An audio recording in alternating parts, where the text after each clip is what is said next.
Yesterday, Sayadaw spoke about how doing the walking meditation, in one step, one observes three parts: the lifting part, the moving part, and the placing. And that is called going. It's just marked off in parts. In the lifting, there's many occurrences of mind and matter. In the moving too, many, many occurrences of mind and matter. And in the placing also, mind and matter. And these are connected one and another subtly in the lifting movement. So to know this as it is, one needs to go slowly. And if one does, then one will know what is really there as it is. It is said in Pali, Bhutang Bhutato Pasati. One comes to see Pasati, Bhutang, what arises due to causes, Bhutato, as they really are. Thus, while lifting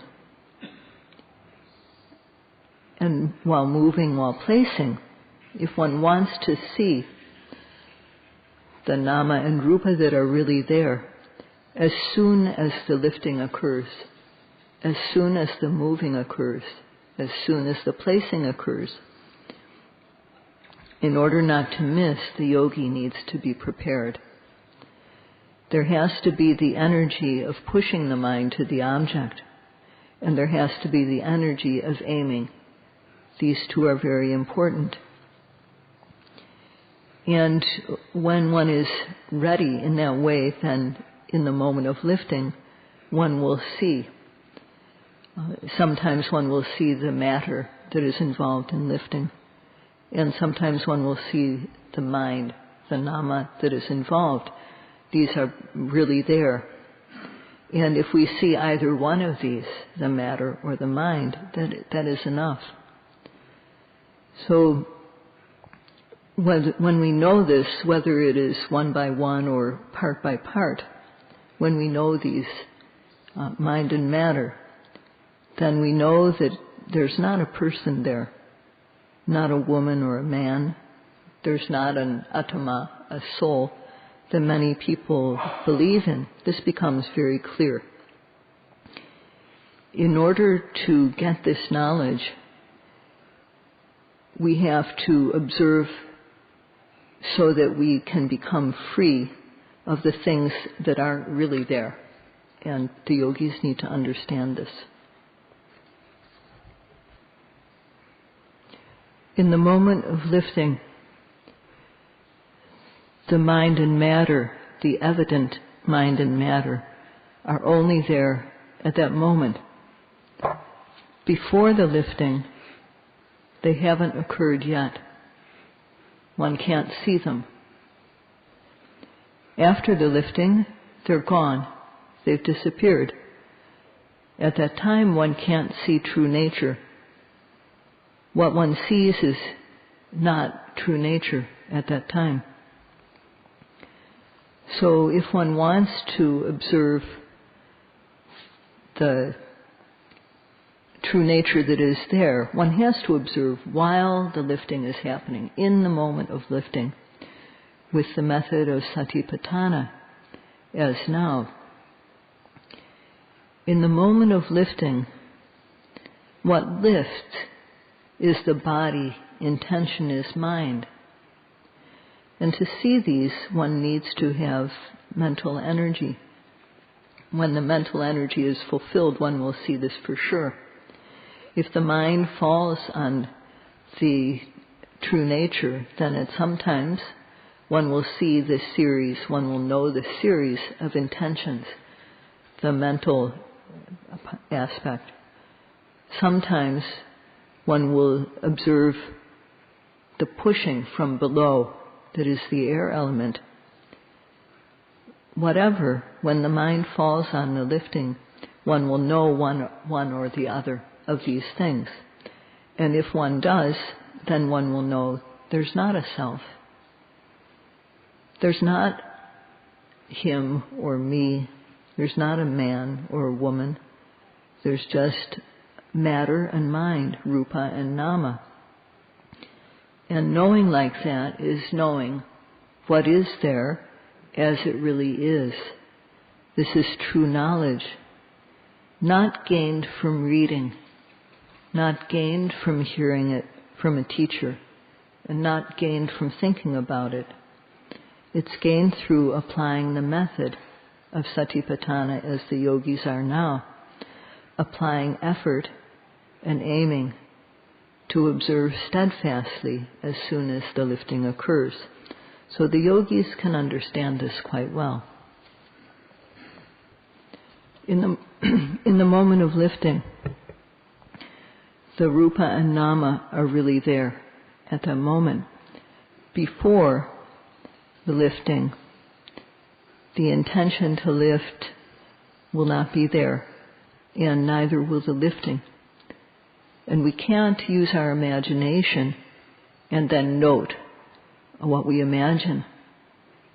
After the lifting, if one tries to observe at that time, one won't see the series of intentions, the mind. One won't see the series of physical lifting up, the matter. So only if one observes while the lifting is happening with the method of satipatthana, observing carefully so as to know clearly, then one will know that in the moment of lifting, what lifts is the body, intention is mind, not a self or a soul, no being, no woman or man, just body and mind. So when one knows what is as it is, that is knowing correctly. And to the extent one works respectfully and carefully, one will know clearly. It's similar to when we want to look at an image in the mirror. The mirror has to be polished clean in order for the image to be clear. So we have to, when we have a clean mind, we will be able to come to know clearly mind and matter.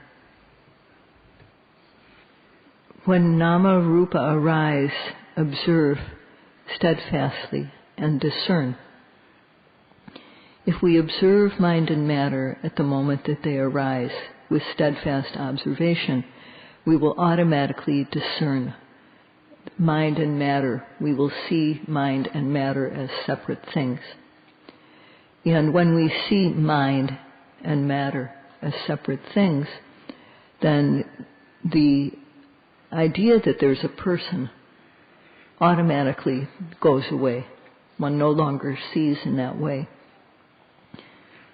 Although when we observe there are two things involved, mind and matter, there's no need to pick out one and just observe that. Oh, this is mind, this is matter. We just observe the whole thing as lifting. It's like when we eat a bit of food. The food can have one of 6 tastes: sweet, sour, hot, salty, bitter, and astringent. And we can't just pick out one taste and eat it separately from the others. What we do is we put the lump of food into the mouth and we chew it, and only when we do that does the flavor of the food reach the tongue. So in the lifting, the series of intentions to lift is like a flavor that we can taste. And the qualities of pushing up from below or becoming stiff or tense, becoming light, this also is like the flavor that is involved in lifting. And we observed it as just as lifting. We can't pick out the individual bits of true nature and note them separately. So if similarly to when we eat, if we put the food in our mouth and chew, carefully will know what the food tastes like. And if one observes the lifting carefully at the moment it happens, then the true nature, which is really there, which is obvious, will become apparent, the intention occurring in a series, or else the series of lifting up, the qualities of pushing from below, and so on. One can't know both of these at the same time. Sometimes one will know one, the mind, sometimes one will know the matter. But when we know the one that is clear to us, the obvious one, the one that is not obvious is automatically included. So the yogis must understand this. When there's lifting, the mind and the matter that occur in the lifting happen at the same time, not one and then another. They occur all at the same time. And if we observe the lifting as a whole thing, we will know one of these aspects. And the others will automatically be known too. So how this is, an example to show you that this can happen is an analogy of a piece of rope that is made up of strands, say 3 or 4 strands. And this rope is buried in the earth.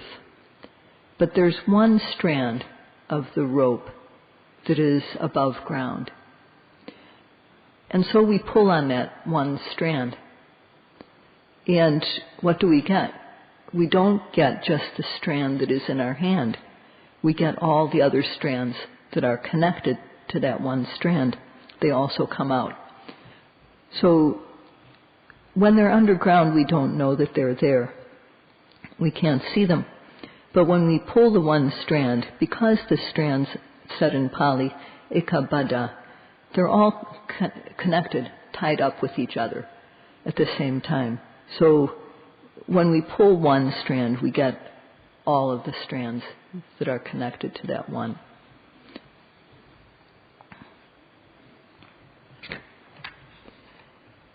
In the moment of lifting, what lifts is the body, matter.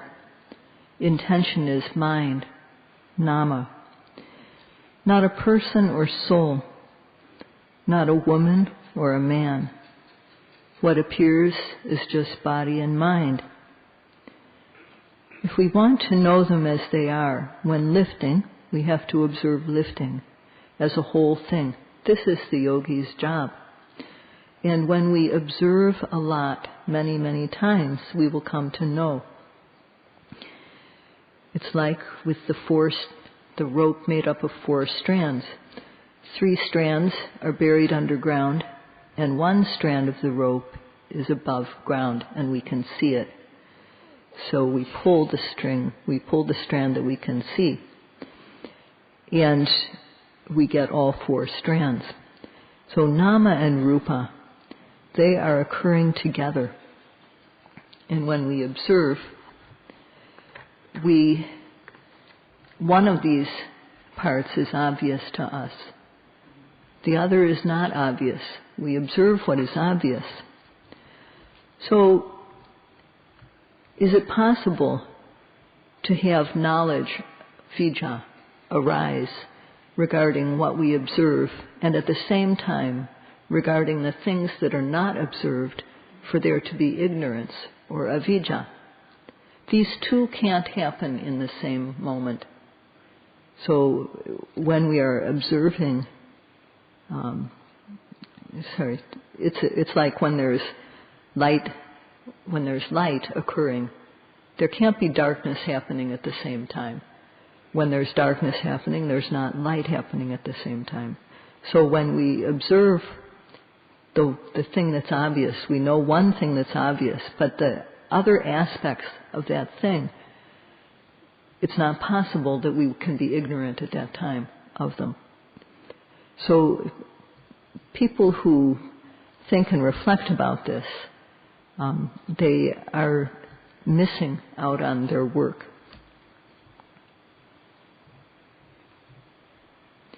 If one doesn't know in this way, then the initial beliefs, the initial false beliefs will not be removed, the initial beliefs that we have. So if one observes, then one will know mind and matter, and it's because knowing arises about what is really there, the not knowing is removed. It's as though when light arises, darkness is removed automatically. So we observe, we note it as lifting, and when we observe and are able to see the distinction between nama and rupa, mind and matter, then the false view of self, of a being, of man, of woman, the view that there's a soul or atta, this is removed. It's said in Pali, nama rupanang yatawa dasanang titivi sudinama. That means that in the moment of lifting, the mind and matter that are really there, if one observes them as they are, when one sees them, yatawa dasanang, when one sees them as they really are, that is, when we observe it as lifting, sometimes we observe the mind, sometimes we observe the matter. To see them as they really are is called deti visuddhi, or purity of vision, purity of view.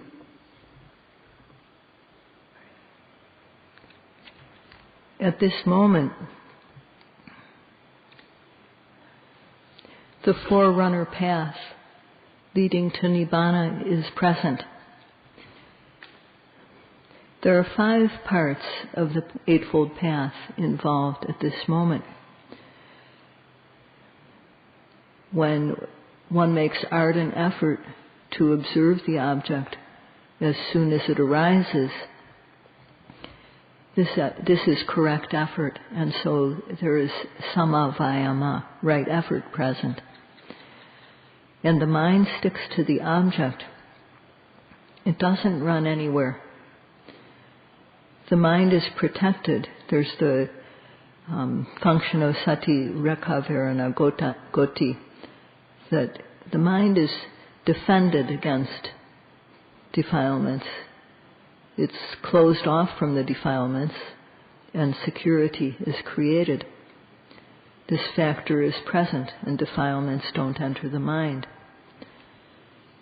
And the mind falls collectedly on the object. To the extent that the mind sticks to the object and doesn't run anywhere else, it becomes unified, collected on the object. So at this moment, there's virya, sati, and samadhi occurring, effort, mindfulness, and concentration. And these are occurring in the correct way. So there is samavayama, right effort, samasati, right mindfulness, samasamadhi, right concentration. When these are occurring, pichanika dhamme sametiti samato, according to the Pali saying that was heard a few days ago, the factors which oppose the wholesome mind are being suppressed. And this is samatha. So these 3 factors are part of the Eightfold Path, the 3 middle factors of right effort, right mindfulness, and right concentration. And in addition, one is always applying accurate aim to observe the object.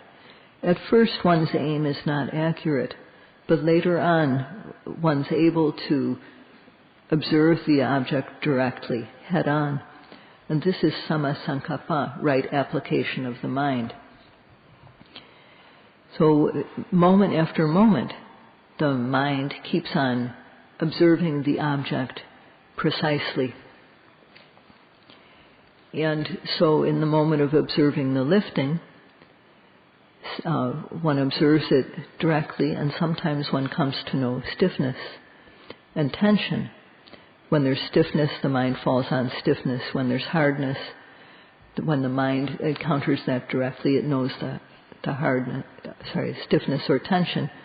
It meets these qualities directly, and so it comes to know them. And this is samadhi, right view. So sometimes what one knows, when one observes the lifting with these factors, sometimes one knows how the foot becomes light and goes up. Sometimes that is what one observes. Sometimes one observes the series of intentions. So the noting mind is meeting with the object exactly, time and again. This is sammasankappa, or right application of the mind. And due to this sammasankappa, there's knowledge which arises, which is called here samadhi, right knowing, right view. And these are the two factors of the wisdom section of the path, paññamagga. So in this, there are 5 parts of the path involved. And to begin with, we take the 8 precepts for lay yogis. And when we do this, our sila, our morality is complete. For monks, they keep their sila. So in this way, we have purity of sila visuddhi. And at that time, the 3 factors of the sila portion of the path are present. In addition, the 3 factors of the samadhi, concentration portion of the path are present, and the 2 factors of the wisdom portion of the path. So at this moment of observation, the path to Nibbana, which has 8 parts, is present. Because of our observation, these 8 parts are automatically being developed. And in 1 minute of observation, 1 minute or 60 seconds, if there's 1 observation per second, then there's 60 moments that this eightfold path is present. If we only note 1 every other second, still there will be 30 moments in a minute where this path is arising. So one can consider for oneself how valuable this is. When this is occurring, the transgressive kilesas, the ones which are expressed through actions and speech, these are eliminated. And the obsessive defilements, the obsessive kilesas, these also have no chance to arise. Because knowing is arising, this eliminates the latent kilesas which lie dormant regarding the object. So in every moment one observes, these kilesas or defilements are being eliminated. They're being cleaned out. So this is quite valuable. One can calculate for oneself. If we do this work carelessly, then we lose the Eightfold Path in that moment. If we do the work respectfully, then in that moment we gain this profit. So without respectful work, if one is not working respectfully, then one is missing out on the path to Nibbana. The path to Nibbana is being blocked at that time. And if one observes, then in every moment of observation, the path to Nibbana is present. So if the path to Nibbana is not present due to careless work, then over time this path will disappear. And if it disappears, then nothing will happen. When we observe mind and matter with the present method, then this is the start of becoming a person with special human knowledge. we have sila, we have morality, and this morality makes us a true human being, makes us human.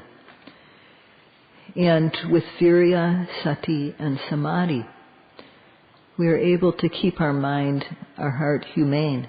We're able to keep our attitude humane. When knowledge arises, we gain, this knowledge that we gain through practice is far better than what can be learned through books.